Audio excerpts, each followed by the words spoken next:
Hi, everyone. Thank you for coming. My name is Gretchen Vandely. I am at the University of California, San Diego, and today the symposium is talking about emulating target trials and specifically around the CHAP trial in pregnancy. So just to give you kind of a quick overview before we bring up the first speaker, the way that we had envisioned this working is that there are 5 of us speaking. We're going to start with Dr. Sarah Osmundson from Vanderbilt, who will give us a background about the management of chronic hypertension in pregnancy, kind of set the stage for what led up to the CHAP trial. I'll go next and actually go through the CHAP study and the results. I will be followed by Dr. Erin Delker also from UC San Diego, who will talk about some of the specifics of the CHAP trial and how we could replicate those in observational data, looking a lot at prevalent versus new users and thinking about the timing of treatment in pregnancy. Erin will be followed by Dr. Sasha Dublin from Kaiser Permanente in Washington, who will talk about using EHR to try to replicate studies like this, specifically looking at blood pressure measurements in EHR. And then we'll end with Dr. Molly Wood from UNC, who will talk about kind of both looking at how to emulate the CHAP trial in observational data, but also doing kind of a larger pullback and talking to us about target trials in general, emulating RCTs and observational data, et cetera.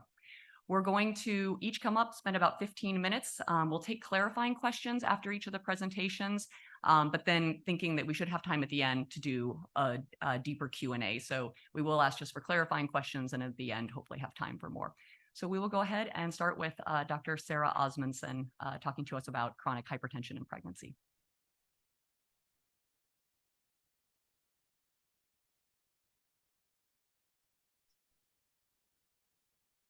All right, so my task is to try to explain all of chronic hypertension and hypertensive disorders of pregnancy in a short period of time, and hopefully also just make this very friendly to the non-clinicians who are in the audience. So I want to just give kind of a brief overview of why hypertension matters. So mainly hypertension is a major contributor to morbidity and mortality during pregnancy. These are some of the data from pregnancy-related mortality between 2007 and 2016. And just as a background, pregnancy-related mortality is death attributed to pregnancy within 1 year of birth. And so as you can see here, high blood pressure, I guess my arrow doesn't show up, but high blood pressure contributes to about 8% of pregnancy related deaths, but indirectly it accounts for many more deaths. When you look at cardiovascular conditions and stroke, which are also major contributors to pregnancy related mortality, hypertension itself is a cause of many of those, especially stroke and a lot of the cardiovascular related conditions. Chronic hypertension affects only about 2% of pregnancies, but these patients experience a disproportionate amount of perinatal morbidity. For example, severe maternal morbidity is considered like a near miss for pregnancy-related death, and it affects about 2% of all pregnancies, but severe maternal morbidity occurs in about 8% of women with chronic hypertension. Most of this morbidity is due to the high risk for hypertensive disorders of pregnancy among women with chronic hypertension. So among women with chronic hypertension, about 1/3 of women will develop some pregnancy-related hypertensive disorder. And these include, under this kind of big category, these include preeclampsia, eclampsia, less common but very deadly syndrome called HELP syndrome. And it also is also a very important contributor to preterm birth and placental abruption, but directly can cause maternal morbidity, such as like multi-organ failure and respiratory failure. So the goal, preeclampsia is the most common hypertensive disorder of pregnancy and is associated with high blood pressure, kidney dysfunction, and symptoms like headache. But I think, one of the questions is, why does this matter? And this matters in the context of the CHAP trial because its entire purpose was to reduce preeclampsia and its complications. So the CHAP trial had a composite outcome, which I'm sure we'll talk a little bit more about, but just to give a preview, it included preeclampsia with severe features, medically indicated preterm birth less than 35 weeks, placental abruption, and stillbirth or neonatal death. Preeclampsia with severe features means that you have either really high blood pressure, so greater than 160 over 110, or you have blood pressure that's not quite that high, but you're having symptoms that indicate neurological dysfunction. So, like a headache or blurry vision, or symptoms that could indicate you're developing this severe syndrome called HELP syndrome. And it's really preeclampsia with severe features that's kind of the driving feature here, because the other things like preterm birth, placental abruption, or stillbirth are really sequela of preeclampsia with severe features. So I think the big question is always, why does preeclampsia develop? And why do we see higher rates of preeclampsia in women with baseline chronic hypertension? And preeclampsia has been given this label of a disease of theories because there are probably multiple and sometimes overlapping pathological processes that cause preeclampsia. But at the end of the day, it kind of activates one common pathway that leads to the clinical symptoms that we see. So I'm going to give a little dive into some of the physiology here. And please ask any questions that you might have. So in a normal pregnancy, you have these spiral arteries from the uterus that connect to the placenta. And so this is where you get this interface between the mom and the fetal aspects. And these vessels have to be very low resistance, meaning they have to allow blood flow to flow easily back and forth. And when that doesn't occur, we see a lot of these problems. So this process starts very, very early in pregnancy, at about 6 weeks. And this ultimate kind of what we call remodeling or changing of those vessels into the structure that we see throughout pregnancy ends probably around 20 weeks. And this is important as we talk more about the CHAP trial and just when some of those interventions started. And I think the important part to emphasize here is that this starts very early on and really finishes halfway through pregnancy. The common finding that we see in preeclampsia is failure of the uterus and the placenta to adequately adapt to each other and to support fetal growth and development. So in preeclampsia, we see that there's this like incomplete remodeling or changing of the spiral arteries, and this ultimately leads to a high resistance state and to a situation where there's chronic lack of blood flow or ischemia or lack of oxygen to the placenta. If the placenta does not receive enough of that blood flow, it itself starts to release pro-inflammatory factors that then act on the maternal circulation and can lead to this phenotype that we see in preeclampsia with high blood pressure and problems in organs like the kidneys and brain and things like that. So, well, it seems like the obvious answer is treat hypertension in pregnancy. But there have historically been a lot of concerns that there can be problems related to overtreatment of hypertension in pregnancy, and that this could ultimately lead to small for gestational age infants or low birth weight. And this all stems from the idea that if we reduce the blood pressure too much, then we decrease perfusion to the placenta. The placenta, unlike other organs in the body, cannot regulate its own blood flow, so it's kind of dependent on other things to bring blood to it. And this is a figure that comes from a meta-regression of data from randomized trials that looked at the effects of antihypertensive medications on birth weight. And they basically found that decreasing blood pressure associated with hypertension medication use was associated with increasing small for gestational age infants, or what we call SGA. On the x-axis is the mean arterial pressure, which describes the average blood pressure that you see in a cardiac cycle.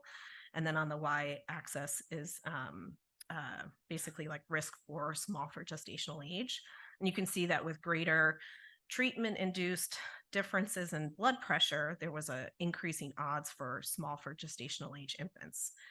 And I think, one of the questions is, well, why does this matter? Why do small babies matter? And small babies matter because they are associated with a lot of other neonatal morbidities. So things like admission to the neonatal intensive care unit, treatment for low blood sugars, even respiratory death, prolonged hospital stay, and neurodevelopmental disability. So SGA, or small for gestational age infants, have been used as an outcome that is associated with a lot of other adverse neonatal outcomes. So because of these complications, we really want to have evidence that there is important maternal or fetal benefit prior to recommending aggressive treatment for hypertension in pregnancy. And there also is just, I think, concern that this is related to both the treatment, so lowering blood pressure, but there's also concern that there's like a direct effect of different antihypertensive medications on fetal growth. And this is especially the case in one of the most common medications we use for hypertension in pregnancy, called beta blockers, probably more associated with individual medications rather than the entire class of medications. But I just want to kind of emphasize there's both the concern of lowering blood pressure and the effects of the medications, but also maybe some concerns that there's a direct effect of individual medications. So this entire landscape has really led to a lack of consensus about how to manage hypertension in pregnancy, and this is what led to the CHAP trial. And what I'm really talking about more is mild hypertension. It's a term that's kind of gone out of favor, so more just saying high blood pressure that does not reach 160/110 in pregnancy. And for many years, we had organizations like the American College of Obstetricians and Gynecologists who said, given that there really isn't direct known benefit to treatment for this mild hypertension, our goal is just to keep blood pressures under 160/105. And then you had other organizations like the Royal College of Obstetricians and Gynecologists in Britain who directly said we need to treat mild chronic hypertension and aim for a blood pressure less than 140/90 diastolic. And I will say for many years, ACOG has kind of kept this stance prior to the CHAP trial, but many clinicians themselves have had kind of differing opinions on how to manage high blood pressure. I think that is the end of my slide. So I'm happy to take any questions, especially about like the physiology or pathophysiology of high blood pressure in pregnancy.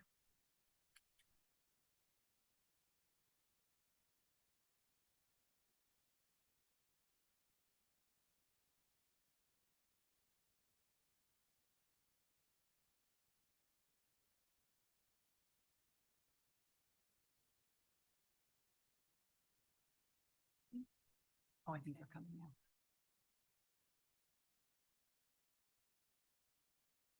All right, so now we'll go ahead and discuss the CHAP study itself and the findings. I don't have any disclosures for this presentation. All right, so the CHAP trial came out in the New England Journal of Medicine in May of 2022. And as Dr. Osmundson really nicely set up for us, there really was this question of what to do with what we call mild chronic hypertension in pregnancy and whether it should be treated or not, and really looking at that risk-benefit trade-off to both the mother as well as the fetus. So the hypothesis from the CHAP trial was that treating mild chronic hypertension during pregnancy, targeting a blood pressure goal of less than 140/90, would result in a lower incidence of adverse maternal and perinatal outcomes. So remember, we've talked both about preeclampsia and the sequelae of preeclampsia, but also looking at kind of safety outcomes with respect to the health of the fetus and looking primarily at SGA as an outcome there. So we would expect this, or so they expected to see this lower incidence of adverse maternal and perinatal outcomes using that the strategy of treating mild chronic hypertension to that goal of less than 140/90 compared to a strategy of withholding treatment until blood pressure reached 160/105, which I'll tend to refer to as severe hypertension throughout the presentation here. All right, so the inclusion criteria of the study was that it had to be a viable pregnancy, less than 23 weeks of gestation, singleton pregnancy. And this is kind of the part to pay more attention to, especially as we kind of go through the next presentations. So there were 3 pathways of entry into this study. I do have a pointer here. Oh, sweet. Okay. So people could come in with new chronic hypertension. So these are people who came in without ever having a diagnosis before of chronic hypertension in pregnancy. To meet requirements for that, they had to have an elevated blood pressure of greater than 140 systolic, 90 diastolic on 2 separate occasions, at least 4 hours apart prior to 20 weeks of gestation. So these are new people who are showing evidence of chronic hypertension in pregnancy. A second pathway was known chronic hypertension. So these were people with a documented history of chronic hypertension, but they were untreated at randomization for the chronic hypertension. So they also had to meet a blood pressure requirement. So if they were coming in with known chronic hypertension but were untreated, they also had to have the systolic over 140, diastolic over 90 at the randomization visit. And just a note, it still had to be less than severe hypertension. So they still had to be with under the 160 or 105. And then the third pathway in were people who were coming in with known hypertension who were being treated with a monotherapy. This group did not have a blood pressure requirement. So people who were being treated with a monotherapy, and they had to have taken the medication within 24 hours of randomization to be considered treated. Otherwise, they kind of moved back into that untreated group and had to meet blood pressure requirements. As long as monotherapy was taken in the 24 hours prior to randomization, they just had to not have evidence of severe hypertension. All right, so the primary exclusion were if they had the clinic blood pressure randomization in that severe hypertension category, with or without treatment, they were excluded. An established history of severe hypertension or taking more than one antihypertensive medication. So these were people on monotherapy. Multifetal pregnancies were excluded, and chronic conditions including diabetes diagnosed less than or before the age of 10 or having a duration of diabetes for more than 20 years. Diabetes that was complicated by end organ damage, chronic kidney disease, cardiomyopathy, angina, CAD, prior stroke, retinopathy, or sickle cell disease. So they really were excluding a lot of the comorbidities that you may see with chronic hypertension. All right, so once people are in the study, the design was a multi-center, pragmatic, open-label, randomized controlled trial at more than 70 recruiting sites around the U.S. So the trial design here was a randomization to either treatment or no treatment. This randomization was done at the study level. It was not done within strata of whether people came in with hypertension treated or untreated or a new diagnosis of hypertension. This means that there were kind of 3 separate groups here who went through different paradigms based on their treatment assignment.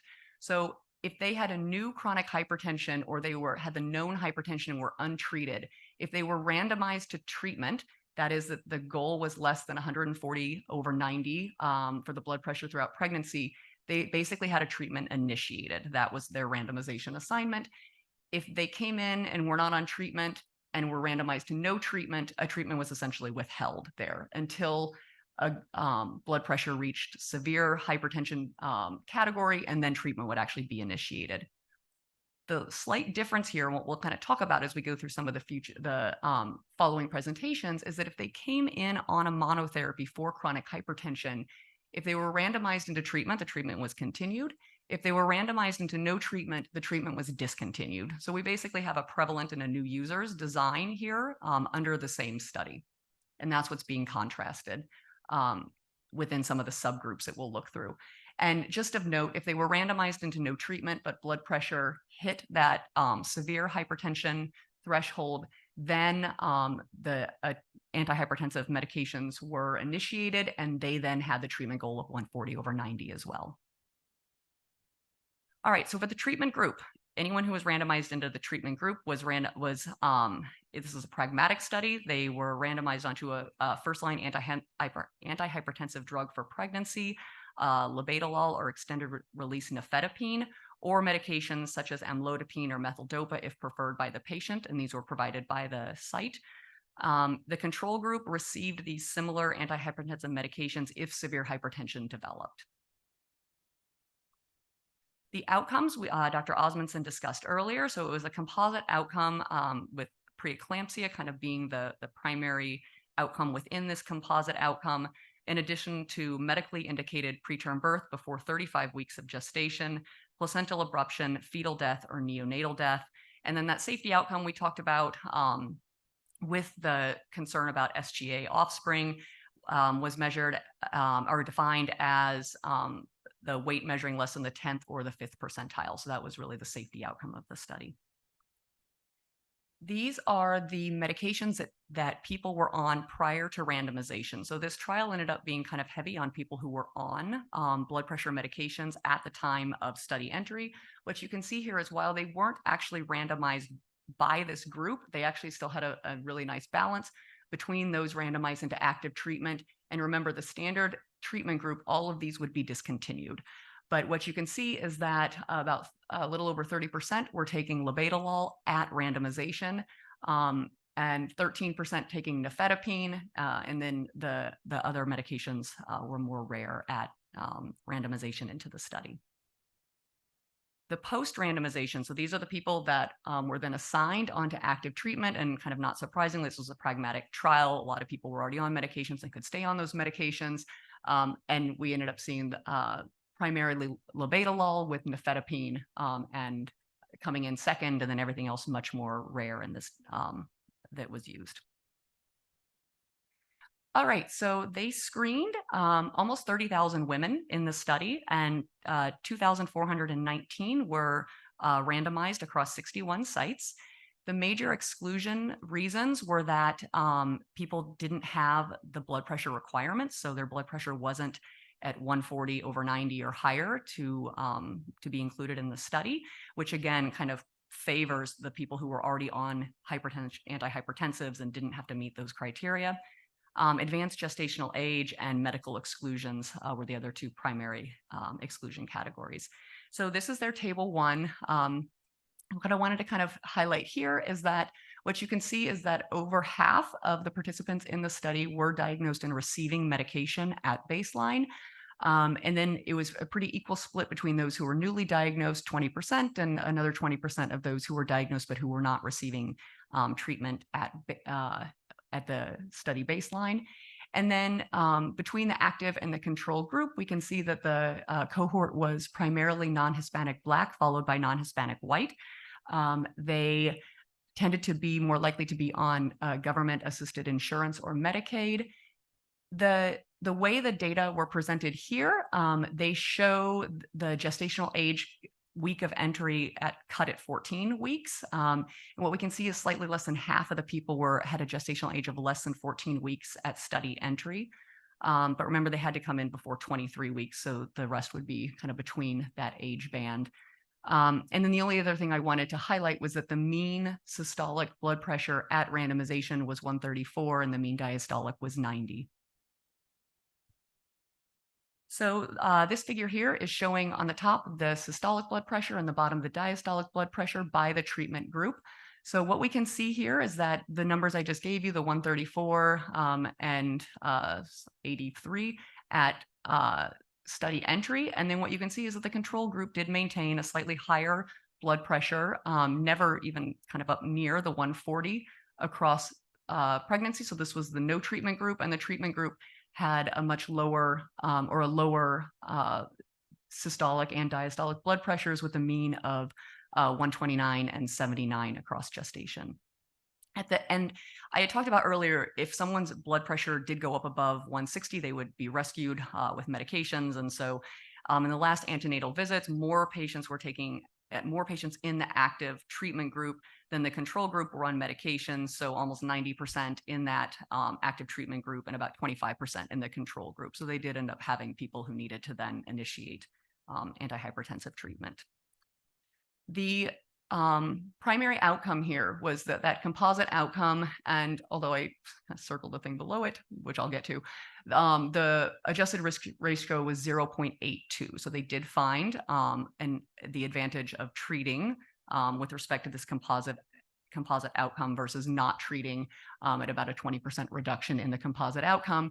And what I wanted to highlight here was that when you actually look in the complete case analysis and can see the raw numbers, this composite outcome is really being driven by preeclampsia, which would be expected, followed by medically indicated preterm birth across the two groups there. And placental abruption and fetal death really were rare.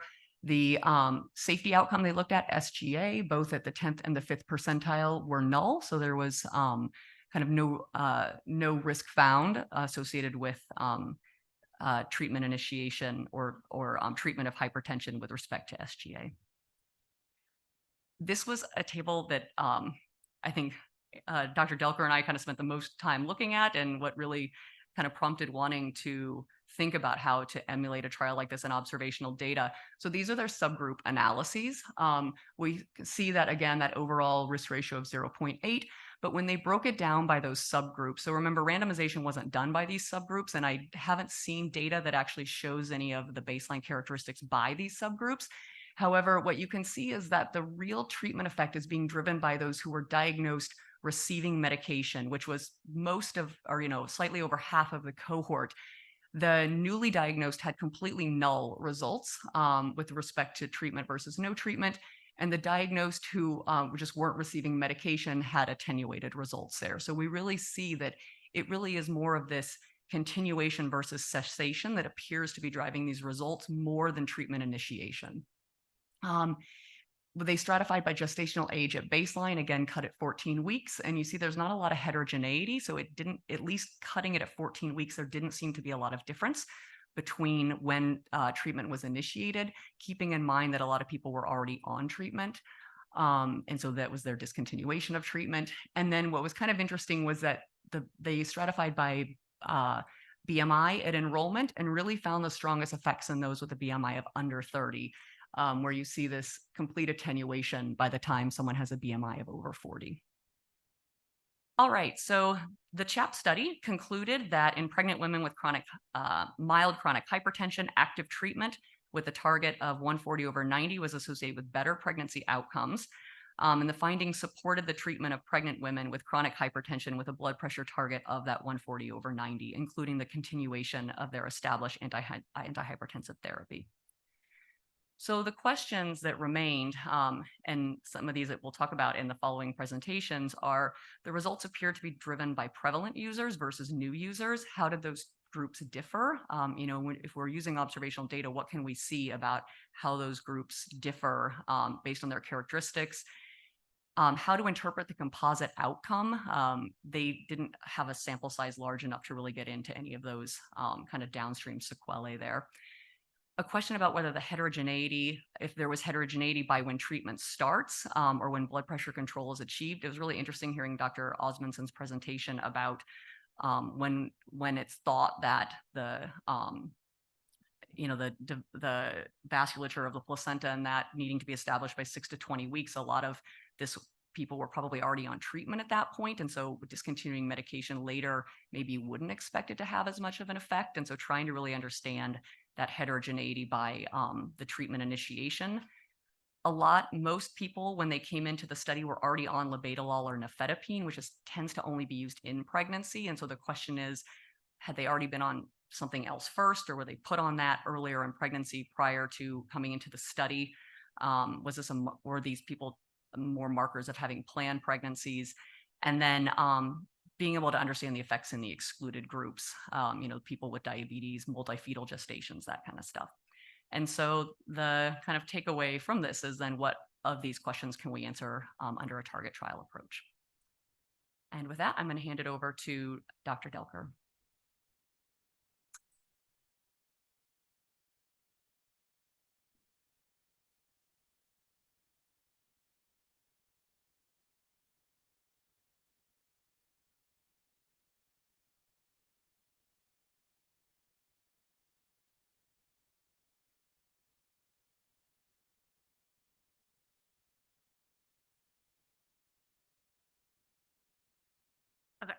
Hi everyone, I'm Erin, and I'll present sort of what we're thinking about leaving CHAP behind and what could be added with real-world evidence studies.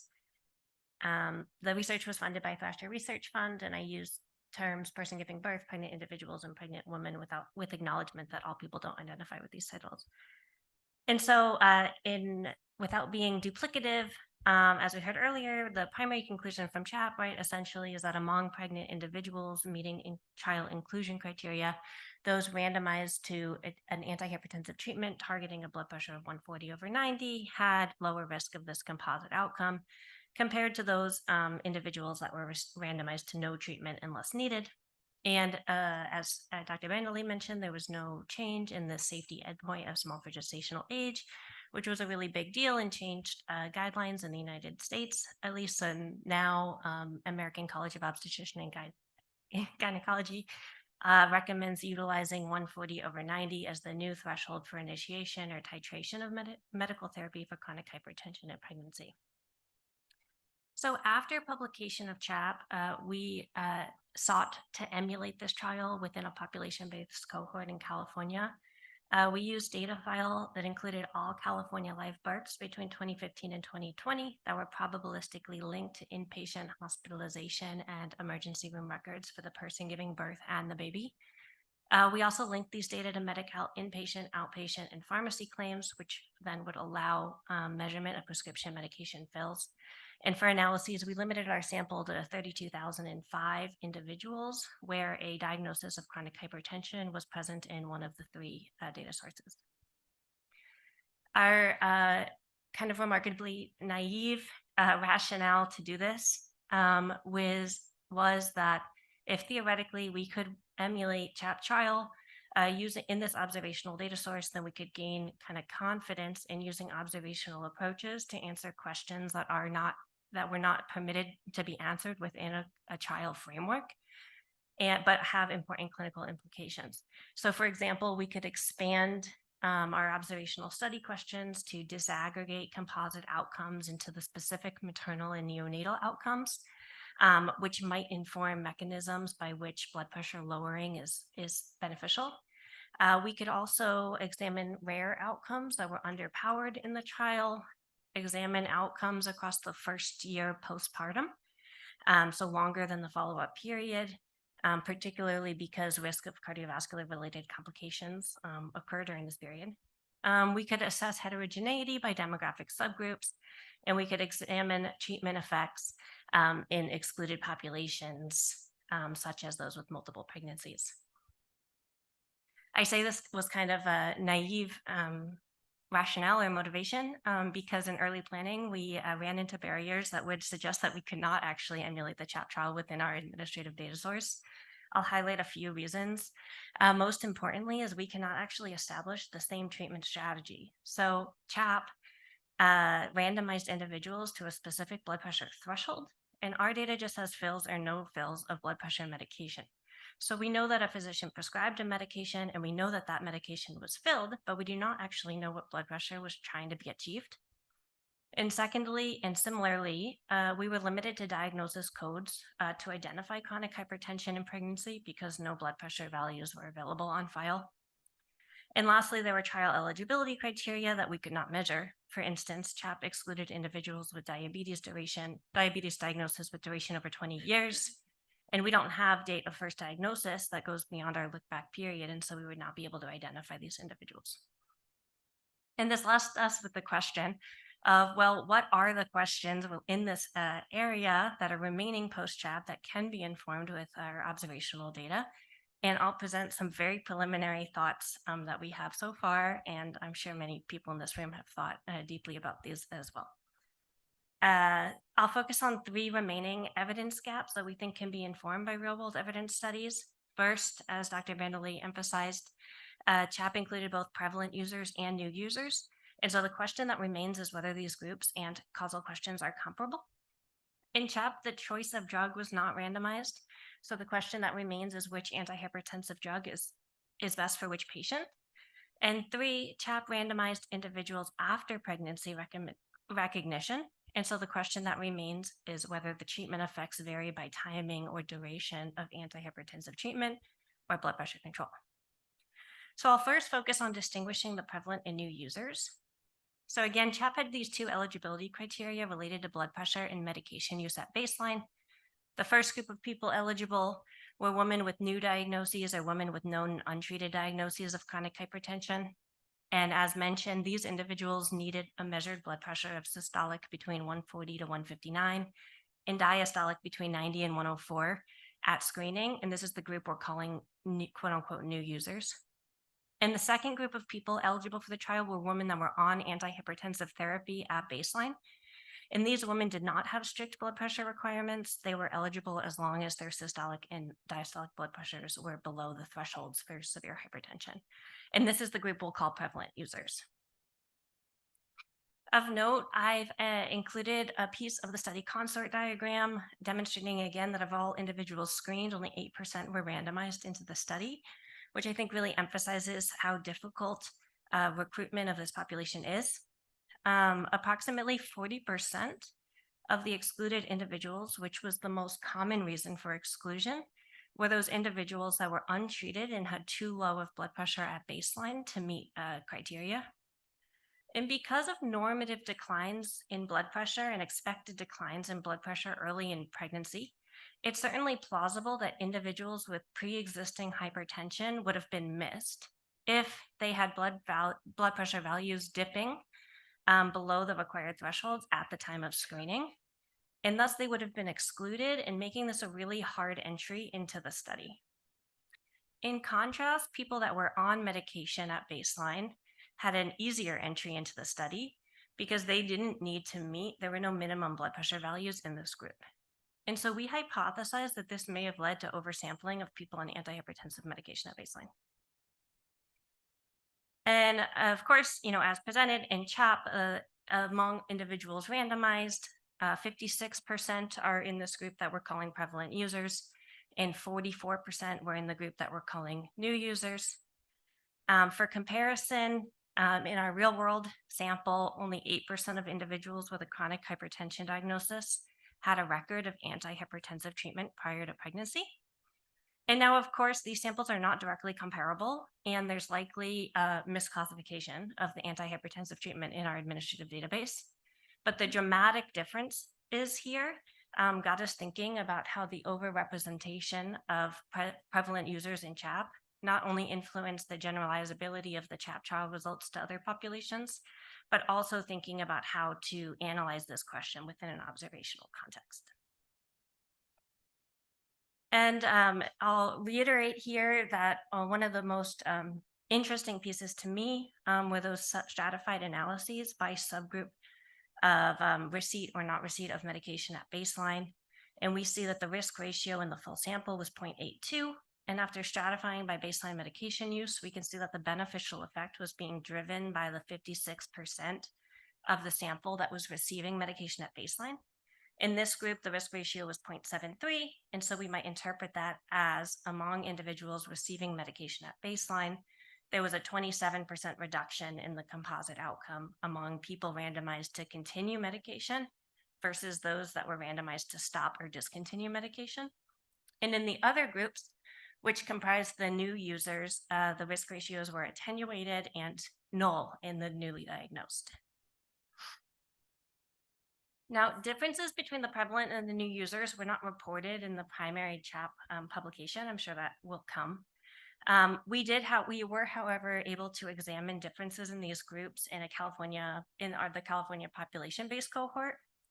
So here we're defining prevalent users as individuals on antihypertensive medication claims prior to pregnancy, and new users as those that began antihypertensive treatment in the first or second trimester corresponding to the study enrollment period in CHAP. And in our sample, prevalent users were less likely to be nulliparous, more likely to have Black race, less likely to be Hispanic, and the other measured characteristics here differed only slightly. I'll highlight that they had slightly higher prevalence of pre-pregnancy diabetes and diagnosed depression, and smoking prevalence was slightly higher in that group. Besides thinking of them as two separate populations, we think it's important to think of them as two separate causal questions. Among individuals that were newly diagnosed or diagnosed and not receiving medication, the causal question being examined is what is the effect of randomization to initiate versus not initiate antihypertensive medication? And among individuals that were receiving medication at baseline, the causal question being proposed is, what is the effect of continuing antihypertensive use versus discontinuing antihypertensive use during pregnancy?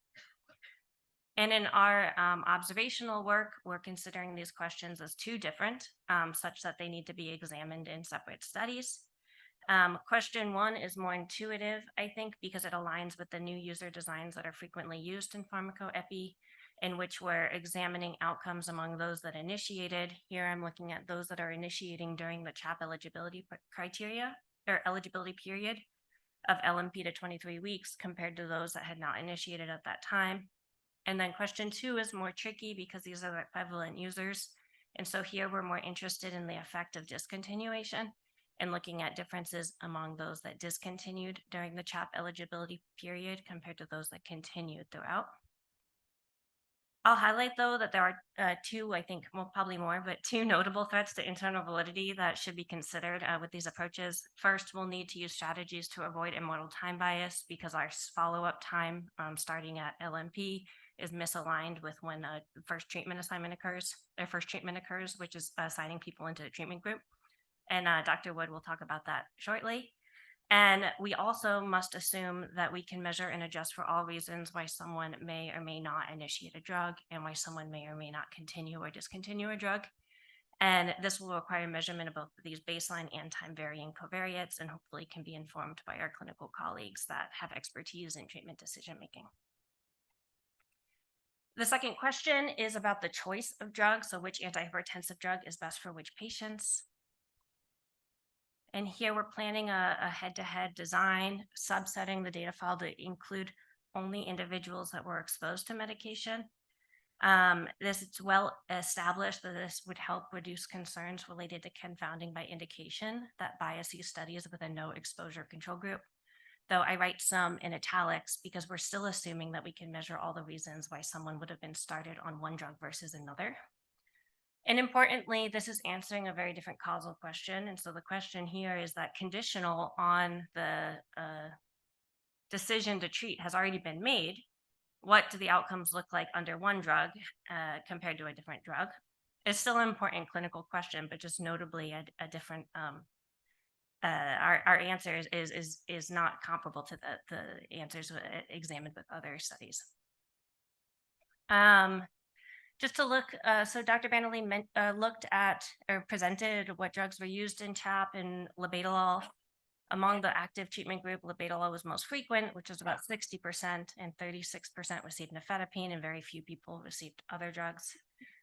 In our real world sample, the proportions look similar. The most frequent drug used was 60% receiving labetalol.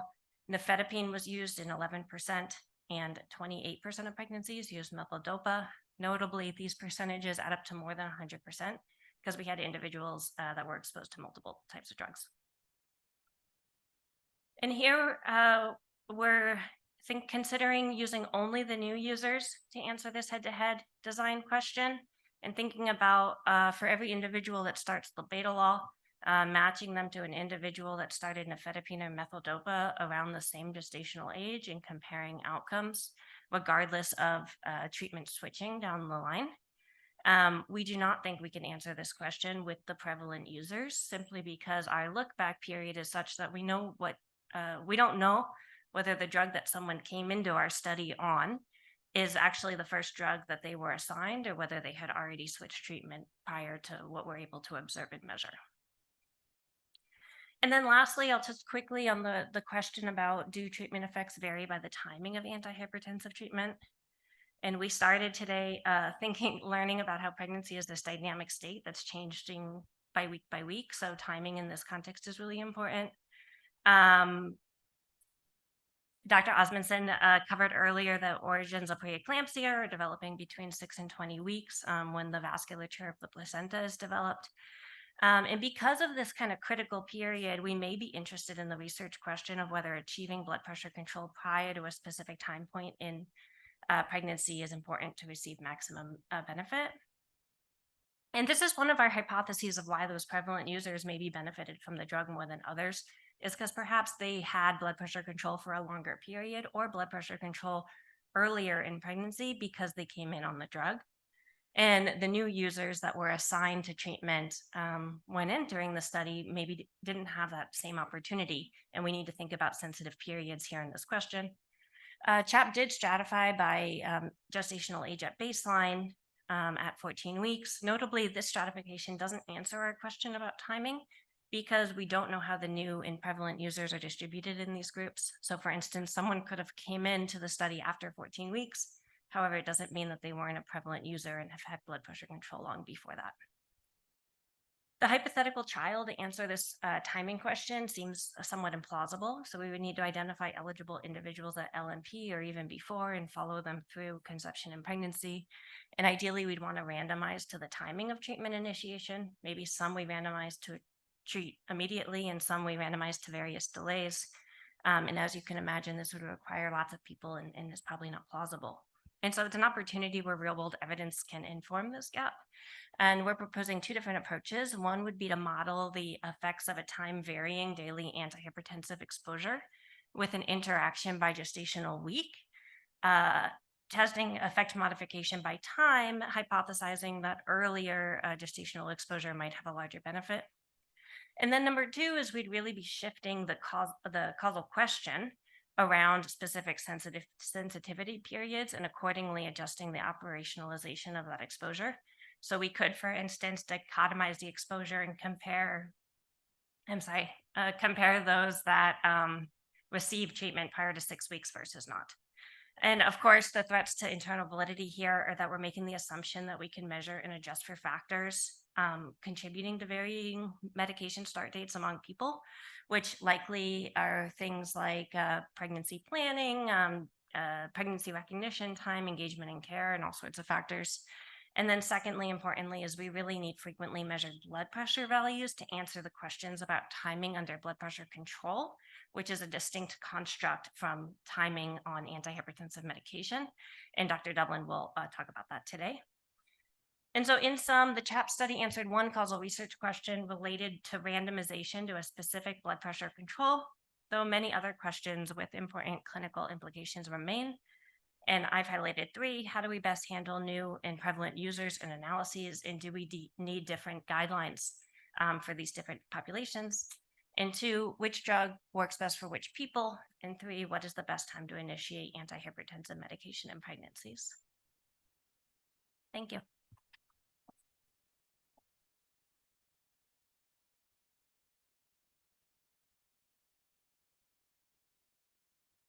I'll pull you up.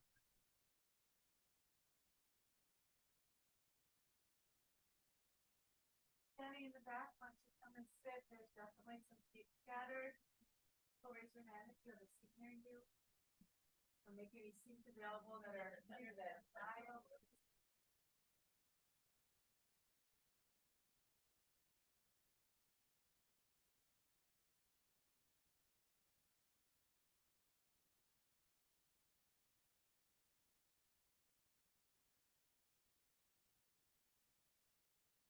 Thank you all for being here and your interest in this topic. It's a great pleasure to get to present with this wonderful, thoughtful group about studying treatment of hypertension in pregnancy.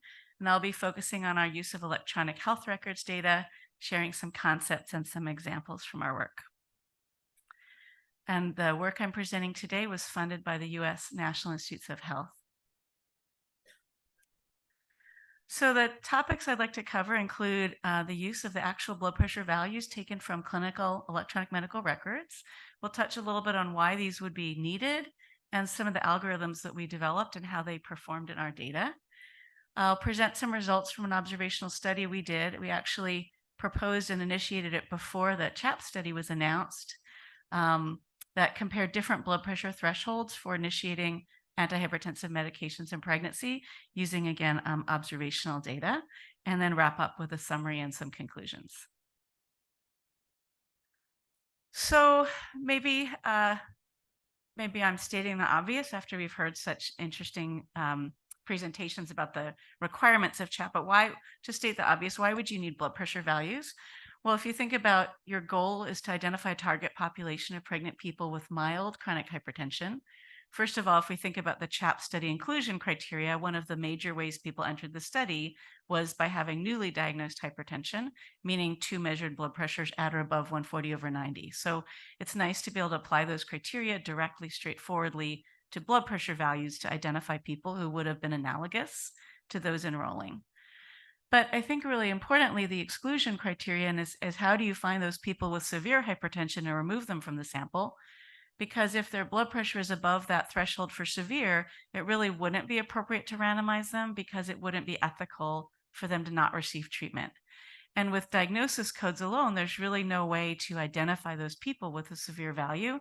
You're going to need the blood pressure values to find them. And then finally, just thinking about real world evidence studies, when we're conducting the observational work, we really have to think about the fact that one of our challenges is the lack of randomization, leading us to question, why do some people begin antihypertensives and not others? The choice is made by the treating clinician and influenced by the wishes and preferences of the pregnant person. And so it seems really clear that the severity of how high the blood pressure is, even within that mild range, people with a higher blood pressure are probably more likely to be treated, 155 versus 150 versus 145. And we also know that those higher blood pressures, even within that mild range, probably convey worse outcomes. And so we have just sort of classic confounding there by actual blood pressure value. And so that's something that you'd really like to know between your 2 different treatment arms and be able to adjust or balance on that factor. So I'll show you some of our efforts to use these blood pressure values, which brought all kinds of new questions and challenges. This was a study we called MOHIP, standing for Moderate Hypertension in Pregnancy. It was funded by the National Institute on Child Health and Human Development, and it was a retrospective cohort study. And it was a multi-site study set at 3 US healthcare systems, which are what we call integrated, meaning we provide our members with health insurance. And so we have those claims type of data, but we also are their care providers. So we have the clinical data like the blood pressures and the labs. And this was conducted within Kaiser at 3 of our regions, at my region, Washington, and the 2 California regions. And together there's about 9 million people in that base population who are at any given time under the care of those groups. We limited to singleton pregnancies. We were looking at study years 2005 to 2014, and we were focusing on pregnancies that ended in a live birth or a stillbirth. And the age range for the pregnant people was 15 to 49. And we wanted to both be sort of pragmatic. We didn't want to require like 6 months of pre-pregnancy enrollment, but we also knew that we had to know something about them in that first half of pregnancy. So they had to be enrolled no later than 16 weeks and have blood pressure recorded in that first half of pregnancy. So with a lot of thought and a lot of input from our maternal fetal medicine collaborator on the project, we came up with 3 pathways by which a person could qualify in our definition of hypertension. The first one probably you'll obviously recognize is pretty similar to the CHAP study in terms of 2 blood pressure values, 140 or 90 or above. We made it be on different days. We couldn't tell whether it was 4 hours apart or not with our granularity of data. And I just want to note that this could have been in any period of pregnancy. We were broadly interested in both gestational and chronic hypertension, so we're not limiting to that first 23 weeks. Then we had 2 different versions of sort of a known hypertension being treated category like CHAP. The first one focused on people who had a diagnosis recorded either in the year prior to pregnancy or up through the first 20 weeks, and an antihypertensive fill right before pregnancy started. This was our chronic hypertension group. And then we had sort of a paradigm by which people who were newly recognized in pregnancy but began treatment right away could be considered as meeting the hypertension criterion. So we applied these criteria to our cohort. We had 566,000 pregnancies to start with, and we ended up identifying about 27,000 as meeting our criteria, which is about 5% of the population. And I think the really big take-home message for us was that this group A, this was the ones based on the blood pressure values, this was overwhelmingly where the largest number of people were found. 24,000 of them were found through these elevated blood pressures, and much smaller numbers met our specific criteria around entering pregnancy with treated chronic hypertension or having a rapid treatment initiation. So there's lots and lots of women out there who have high blood pressures in pregnancy and might not come in under the other pathways. So I just want to tell you a little more about that group because they are the majority of our people. Only 69% actually had hypertension recorded as a diagnosis in their records, including at their delivery hospitalization. And we did chart reviews as well to try to understand what was going on. And I can confirm for you, this is not like a mistake. This is not a data error. There's a lot of women out there meeting criteria for hypertension who are not getting labeled as such. Only 31% were filled an antihypertensive at some point in their pregnancy, yet 45% of them experienced severe high blood pressure in the course of their pregnancy. So they're not a super low risk group. If you then compare them to the ones who came in through a sort of a more traditional definition, this is a definition that you could find with claims. It uses diagnosis codes and treatment. There's some interesting differences. There are some women in both groups. So I haven't eliminated the overlap. The ones who had a hypertension diagnosis, either sort of before or during pregnancy, the vast majority of them had that diagnosis, again, recorded in their pregnancy, as opposed to these group. These ones were much more likely to be on a medication than these, yet they were actually less likely to experience 2 recorded high blood pressures in pregnancy. So arguably they were a little better controlled. And then when you look at the sort of marker of severity, in both groups, they were, about not quite half had that severe blood pressure, but it was even a little bit lower in this sort of chronic treated hypertension group.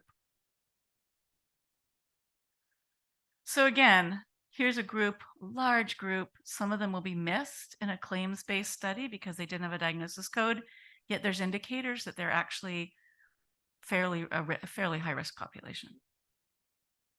So I'll show you some results from our effort to emulate a target trial. Again, it was not trying to emulate CHAP because we wrote and got this grant shortly before CHAP was announced. So we didn't know the CHAP protocol when we came up with our protocol, but we were interested in saying, well, what is the outcome of initiating therapy at different blood pressure thresholds in pregnancy?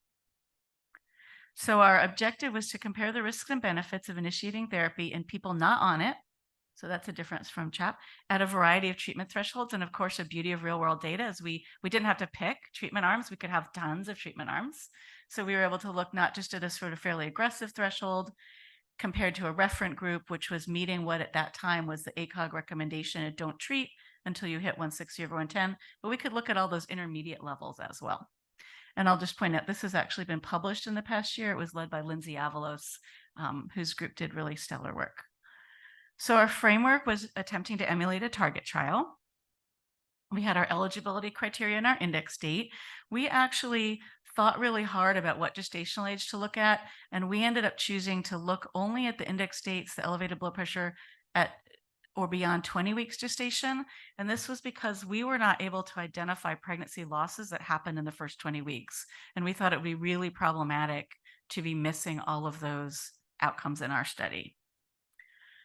So we required 2 elevated blood pressures at some point in pregnancy. It could be the index blood pressure plus a slightly earlier one, or it could have been 2 earlier. People could not be receiving medications at the time of the index date. They could have been on them at the start of pregnancy and then stopped, but they had to be off them for sort of a washout period. And I just want to highlight again that this group does include some people with gestational hypertension because, again, we're looking at after 20 weeks. So the treatment arms were not treatment yes, no, but they were really trying to look at the idea of a treatment protocol, that you would follow someone over time, watch their blood pressure over time. You would qualify as exposed to a protocol if you followed it, meaning you had to remain unexposed to medication as long as your blood pressure measurements stayed below the threshold. Once your blood pressure reached the threshold, you were required to initiate the medication within 2 weeks. We had a little grace period there. Sensitivity analyses looked at varying the length of the grace period or eliminating it. But the idea was, it's not treated versus untreated. It's does your medication follow this pattern of decision making? So the outcomes of interest were very similar to CHAP. We had preeclampsia, preterm birth, small for gestational age, admission to the NICU, or stillbirth. And we validated all of our potential stillbirths to ensure that we were accurately capturing that outcome. And we had access to charts that helped us with the chart review. We had a lot of covariates we could adjust for, and I guess I'll just emphasize what, we focused a lot on the blood pressure values, but we also looked at people's history in terms of diagnoses and medication use, tobacco use, race and ethnicity, among others. And for our analysis, we used dynamic marginal structural models with inverse probability weighting and informative censoring. And our focus was really on thinking of these time-dependent covariates, really blood pressure, where they're both affected by past treatment decisions, yet they're also affecting your future treatment decisions, and they increase your risk of the outcomes, so that they're sort of the classic time-dependent confounding. We used a unit of time of 1 week in our main analysis, updating the covariates every week. We performed sensitivity analyses looking at the unit as 1 day, which is a little crazy in terms of the data set size. And what we calculated, I'll be showing you risk differences on the absolute scale, the additive scale, not multiplicative. So just to kind of introduce our population, and then in a minute I'll compare them to CHAP. Our mean age was about 31. The mean gestational age at index is really different than CHAP, right? It's 29 weeks. Half of them were nulliparous, and we had a much smaller proportion who were Black and a much larger proportion who were Hispanic, so pretty different racial and ethnic distribution.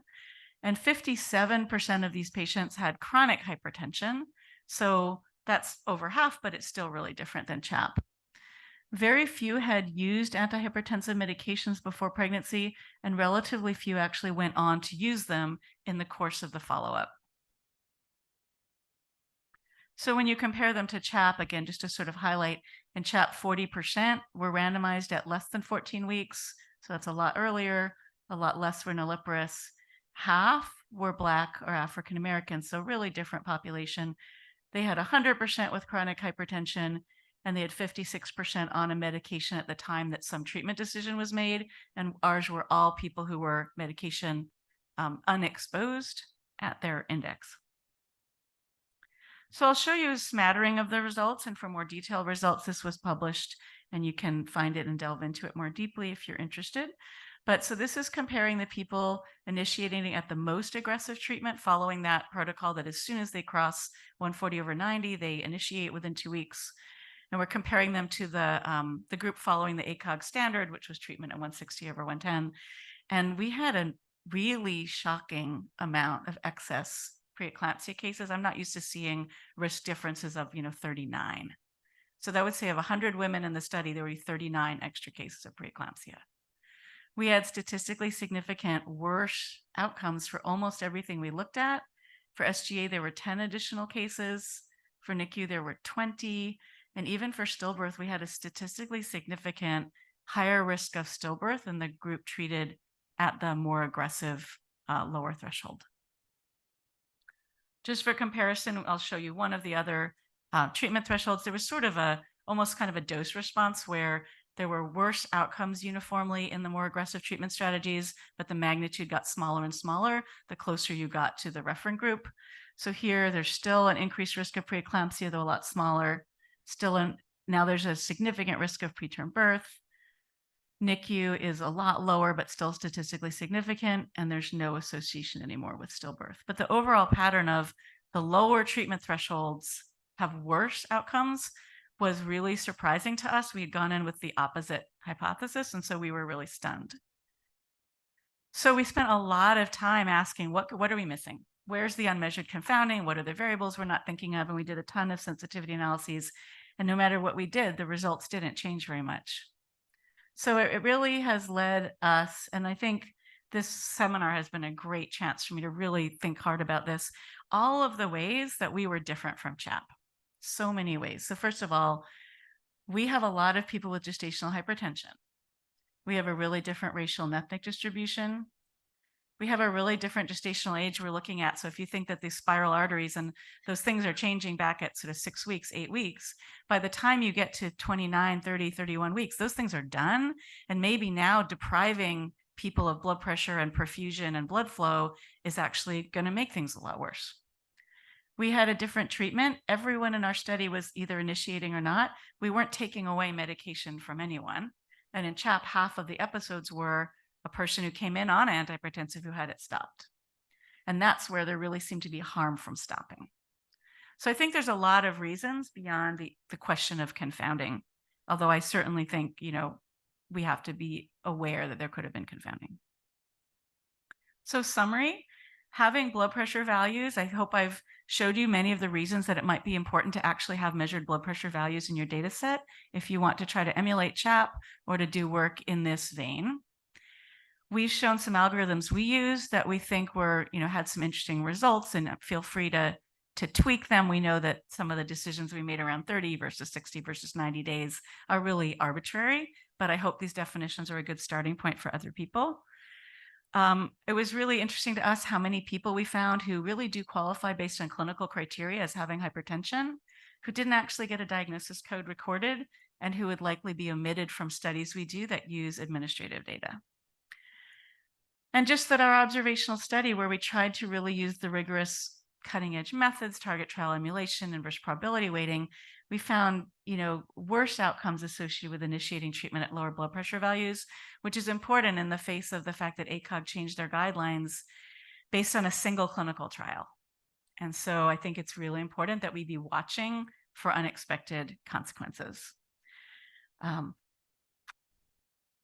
So let's see. I seem to have lost my ability to control my slideshow. I was just going to show you future directions. So I think there's lots and lots of work for real world evidence and observational studies. It's really exciting because there's so many factors that could affect the balance of the benefits and harms, right? So things we can try to study, I've highlighted, maybe there are differences between chronic and gestational hypertension. There may be differences, the timing of the intervention earlier versus later, the specific medication used. We actually have a paper that was one of our other aims that was published in PLOS One in the last year, looking at labetalol, methyl-dopa, nifedipine. The nature of the treatment, whether you're taking someone already on a medication and withholding it, may be really different than starting someone on a new medication. And then patient characteristics, such as maternal age, race, obesity, lots of things we can look at, which is really hard to do in a randomized trial. So thank you.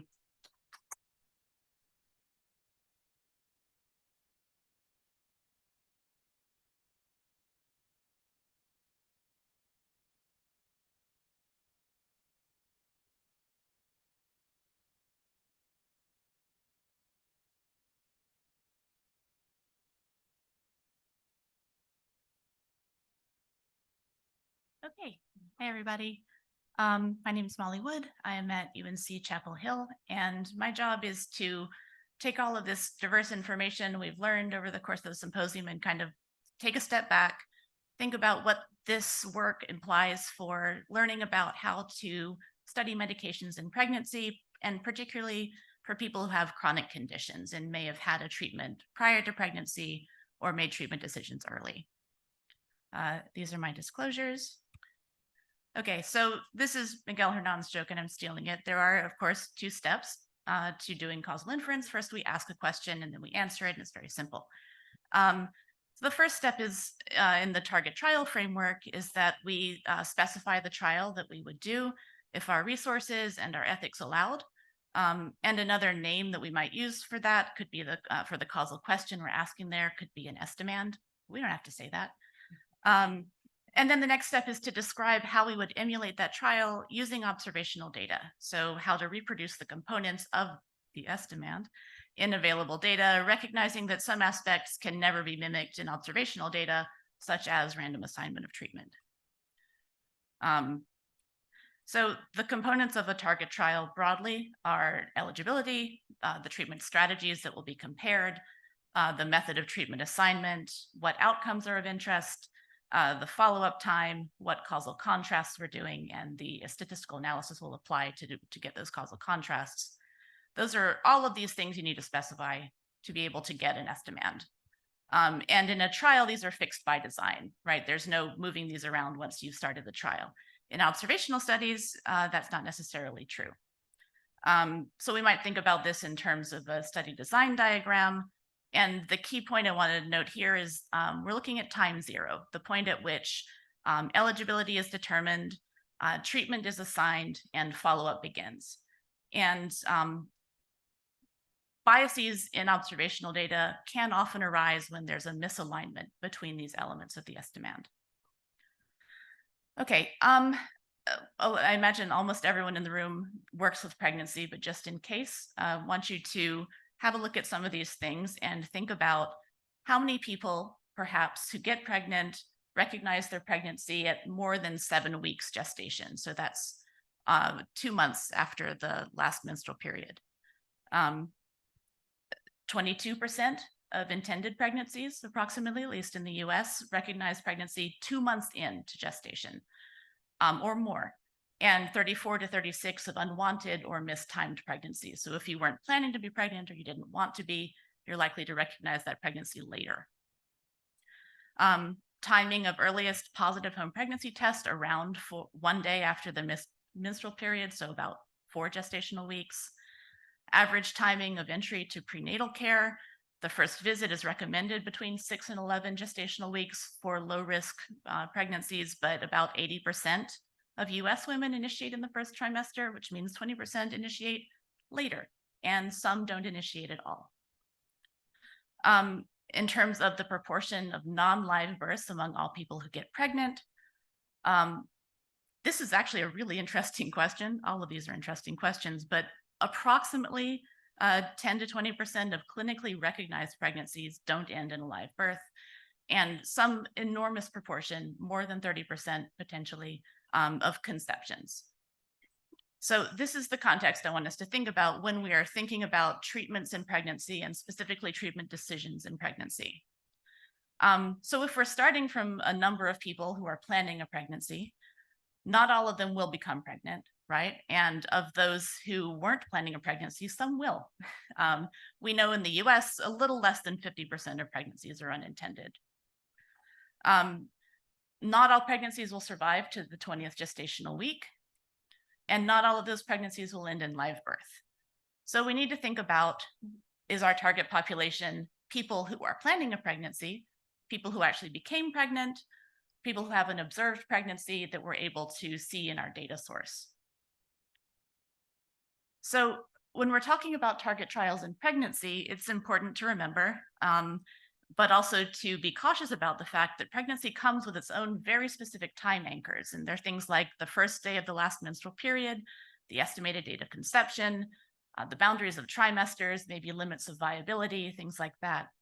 And these are incredibly important from an etiologic perspective. We all know that the first trimester is hugely important for risk of congenital malformations, for example.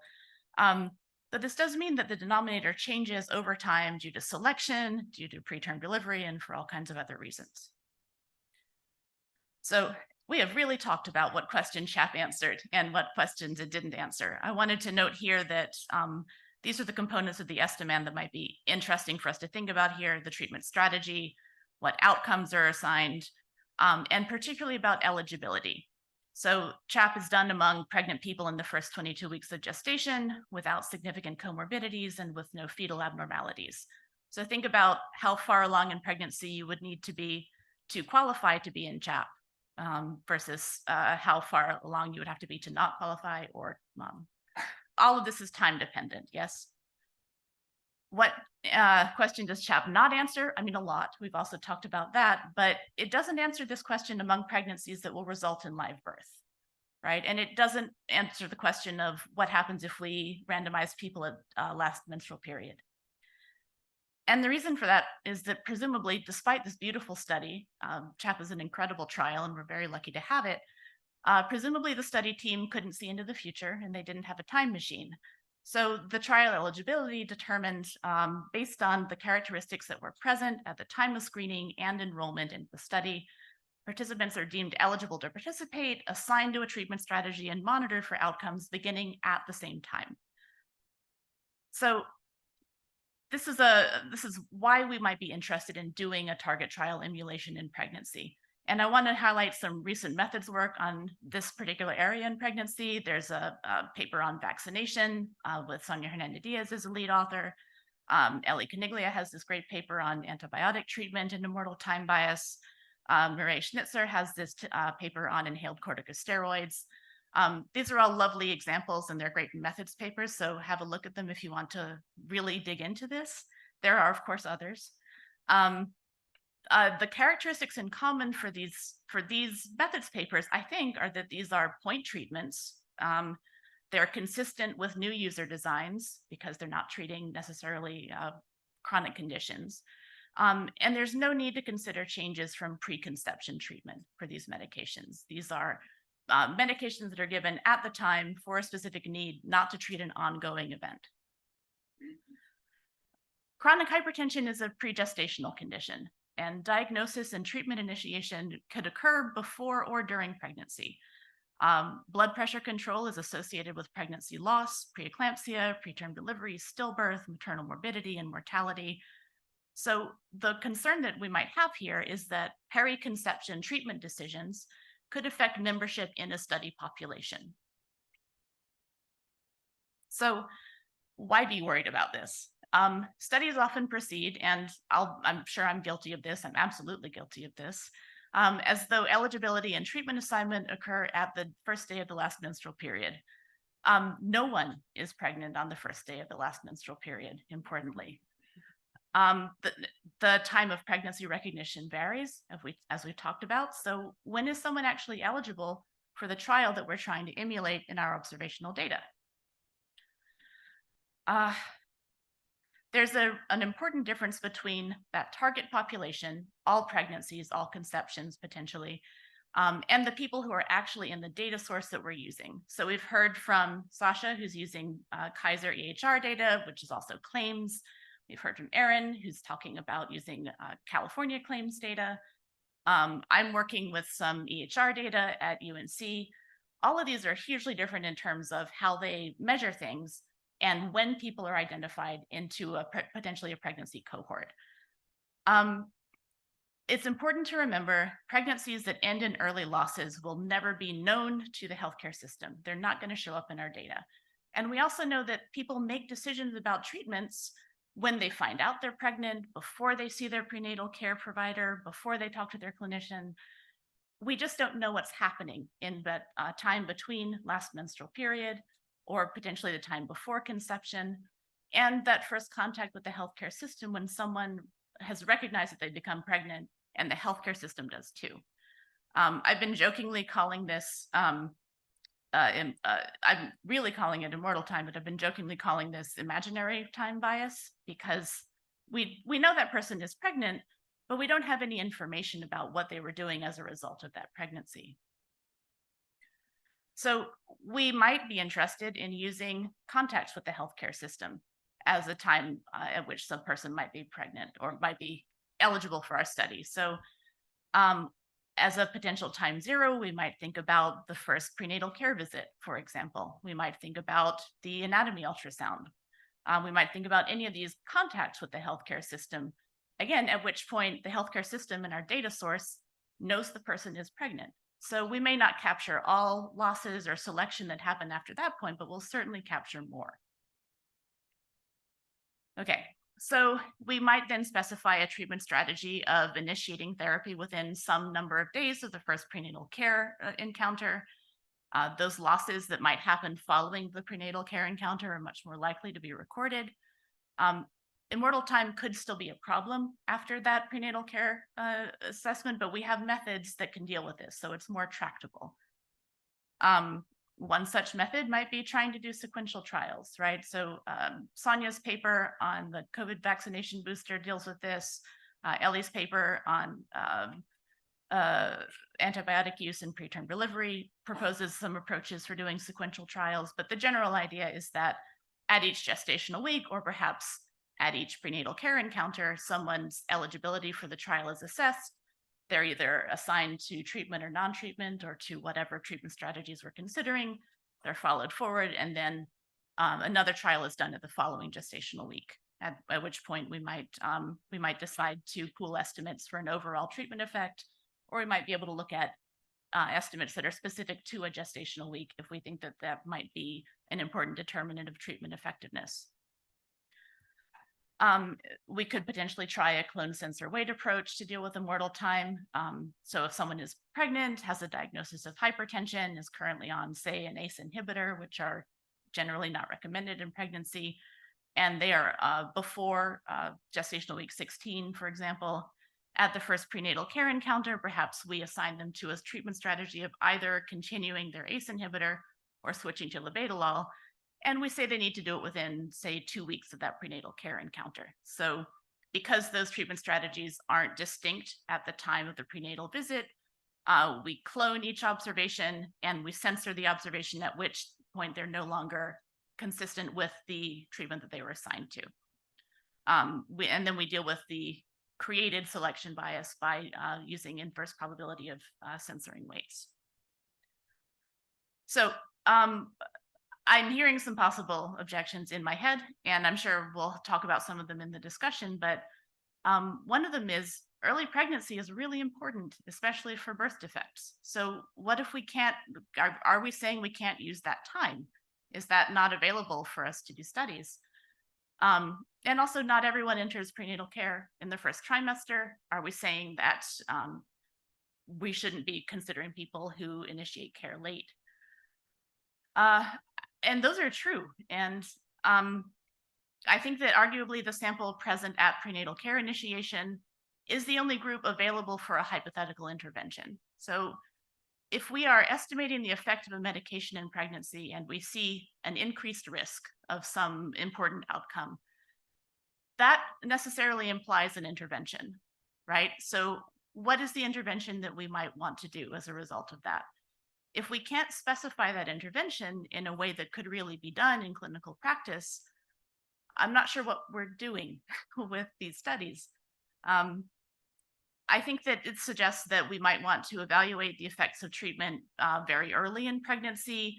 If we want to do that, we might need to have an intervention that also increases discussions of pregnancy intention in primary care and have a way to record that more consistently.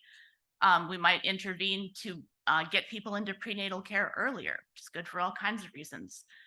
We might do interventions to increase coordination of care between internal medicine and OB and primary care.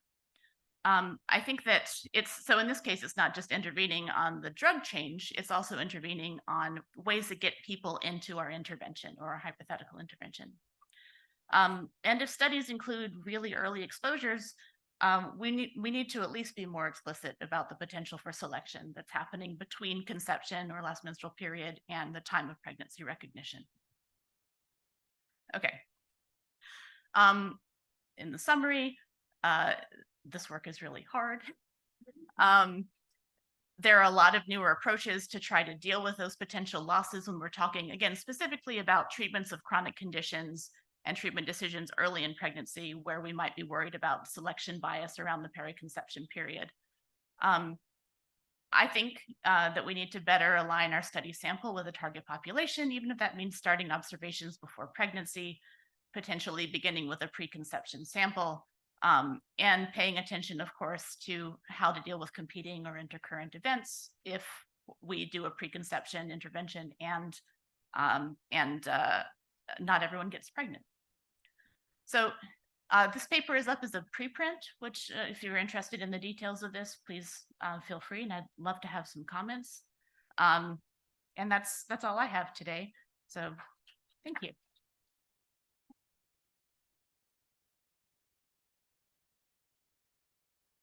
All right, I think we have a little less than 10 minutes. If there are any questions for anyone on of the speakers.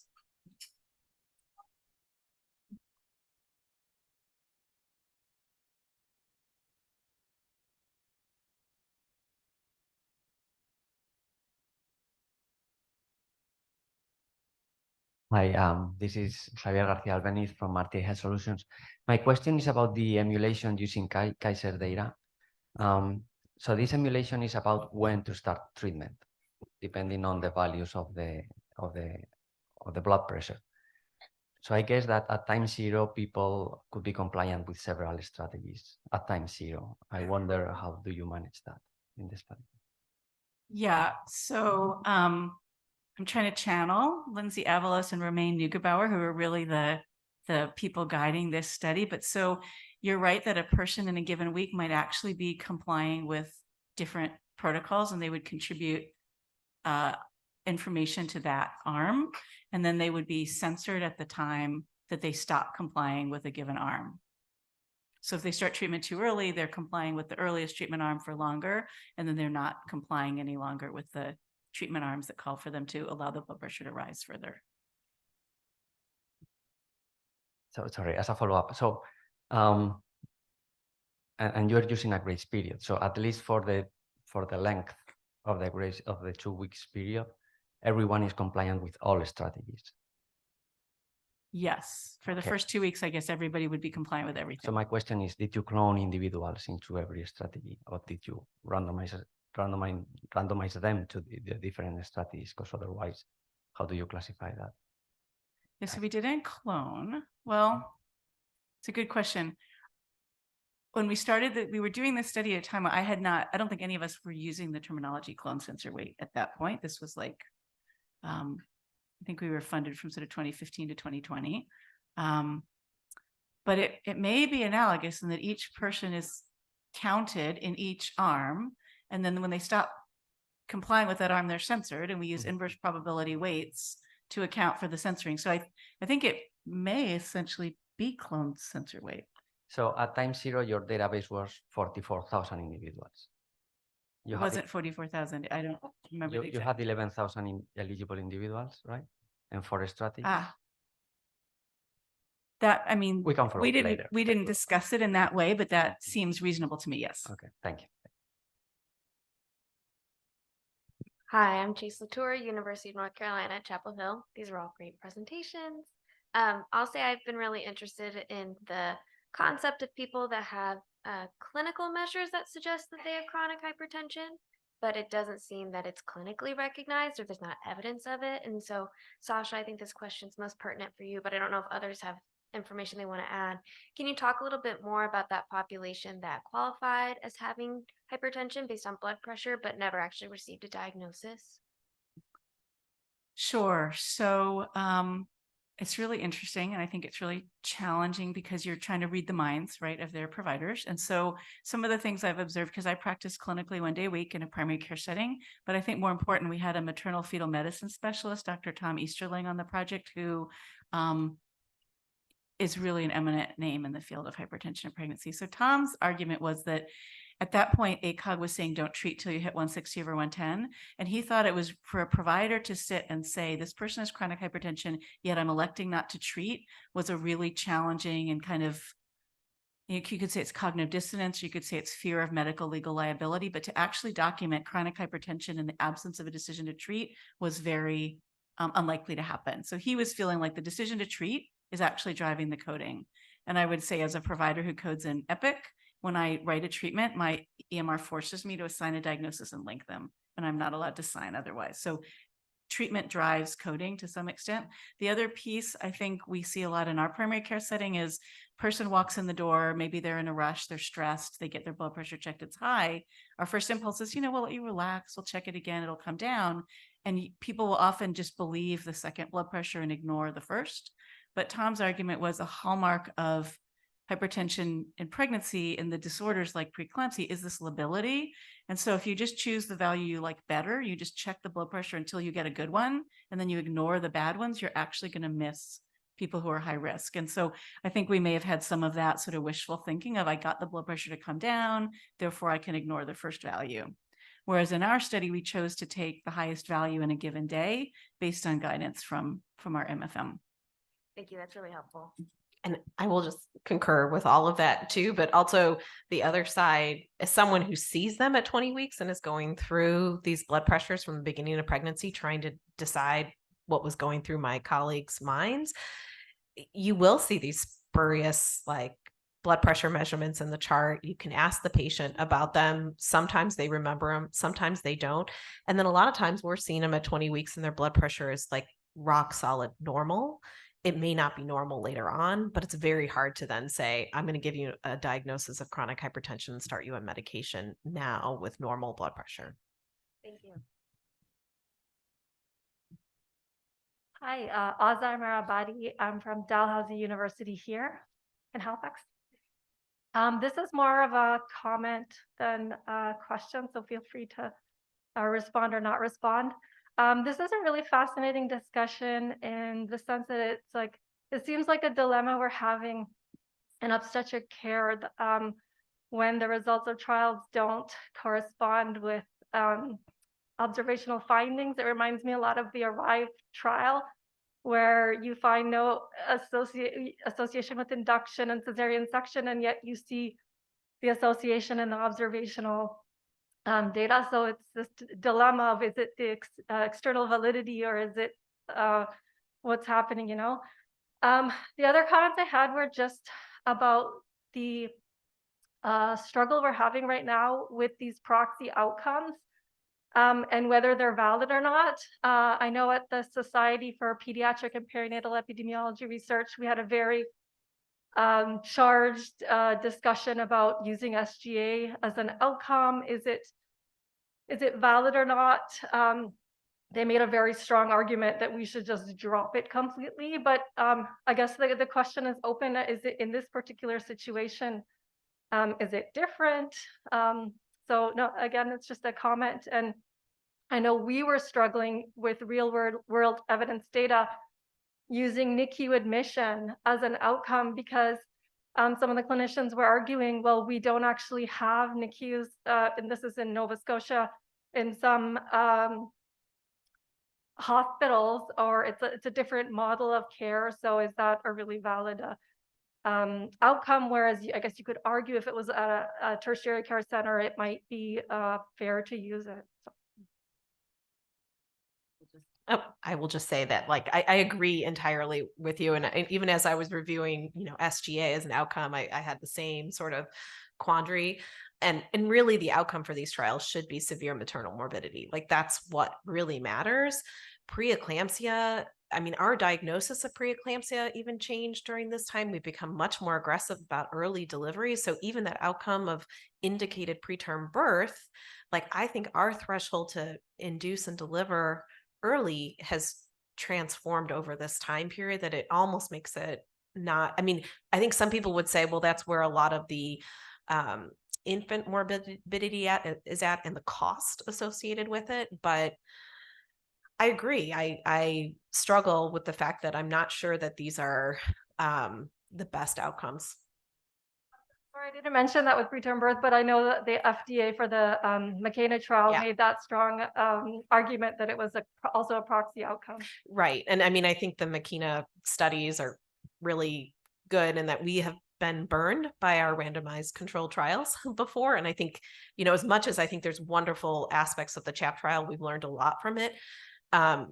I think it's so important to have this observational data to kind of see what is happening in the real world after we've made these changes, because we have definitely been burned by following one randomized control trial. I have thoughts about the NICU outcome. So totally agree with the concern that different hospitals, quote, NICU means different things, and you have some hospitals that only have intermediate care. But we have a study of induction of labor that was sort of pre-ARRIVE also. And our OB really guided us to think of it as not as true like NICU, yes, no, but more as, did this child require enhanced monitoring and attention beyond the level of a healthy newborn? And more recently, a neonatologist I work with has been arguing that NICU is the best outcome because it's a composite, because you're going to get there by a variety of pathways. So it's really the smallest babies, the most preterm babies, the babies with sepsis. It's sort of a unifying composite outcome for this baby isn't doing well. So he thinks it's a great outcome for that reason, actually. It was a nice discussion you had there. I was wondering about especially fitting the CHAP trials with statistical models. With the subgroup analysis, I didn't notice that you tried to or talk to the conditional effects of preterm obesity, weight, you know, other things. So I thought it was I think a not grasped opportunity to use some sort of G-computation methods with a bit more advanced modeling with respect to the preterm weight, but maybe also the weight at first healthcare visit or something like that. With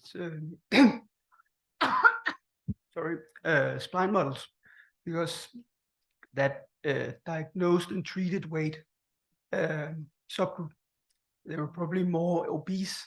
So looking at that conditional effect over time in terms of your gestational age discovery and stuff like that could be really interesting to look at. Yeah, I agree. And I think we're all eager to see the raw data come out. And so we can kind of dig into those kind of questions. You know, as I said, the randomization wasn't done by subgroup. And so I think we're left to question the balance of those types of baseline characteristics. But then kind of, as you said, also like how these characteristics are moving in time. And I think that those types of things people can look into once they release the data.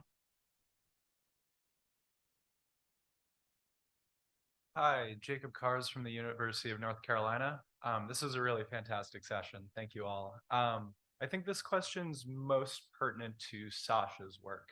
I was just curious if you could discuss sort of what you think of some of the implications of sort of combining both gestational as well as chronic hypertension, given you're identifying in the period of time after the 20th week of gestation.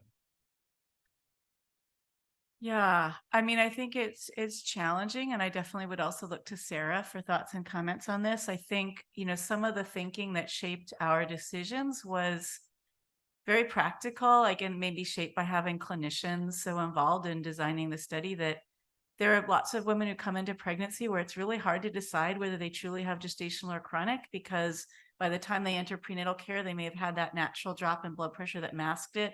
And even if it emerges again after 20, maybe it's truly chronic. I know that our main collaborator, Tom Easterling, felt really strongly also that he really feels that gestational and chronic are kind of on a spectrum and they're not really a on-off switch binary. And so I think we felt that often clinicians faced with a participant, a patient, may not know, and they have to make a decision in uncertainty. But I think thinking about it now, I kind of wish we had separated them, because it's really nice to have the separate analyses, even if your primary is combined. Yeah, I would say someone who truly has gestational hypertension, we probably should not be treating them with antihypertensives as an outpatient. The problem is all of these people who we're not really sure or we're looking at, they have borderline hypertension in the first trimester, and you're like, I think they actually have chronic hypertension. But I was gonna, you know, I almost wonder if the excess morbidity can come from treating people who truly have more. I would say there isn't even gestational hypertension. There's just preeclampsia. So maybe we're treating people with preeclampsia as an outpatient with medications, and that's where some of the excess morbidity comes from. Yeah, that was definitely sort of one of my concerns with this excess preeclampsia with the folks that have a lower blood pressure reading was that, you know, a lot of gestational hypertension being identified and then, you know, quickly developing into preeclampsia following that. Thank you. Right. And I think I would really like to go back and just comb through some of the sensitivity analyses, because it's quite possible that there's a sensitivity analysis limited to the chronic hypertension group that I just didn't pull out for this. Yeah. Thank you. That was very helpful. And I'll just put in a plug. These data were funded by NIH. It was an over-the-cap grant, which means there's a data sharing plan, which means that people can reach out to us for essentially probably non-commercial purposes who are interested in using the data and navigate IRB and DUA to potentially access the Kaiser data for these this study and the head-to-head medication study. Thanks, everyone.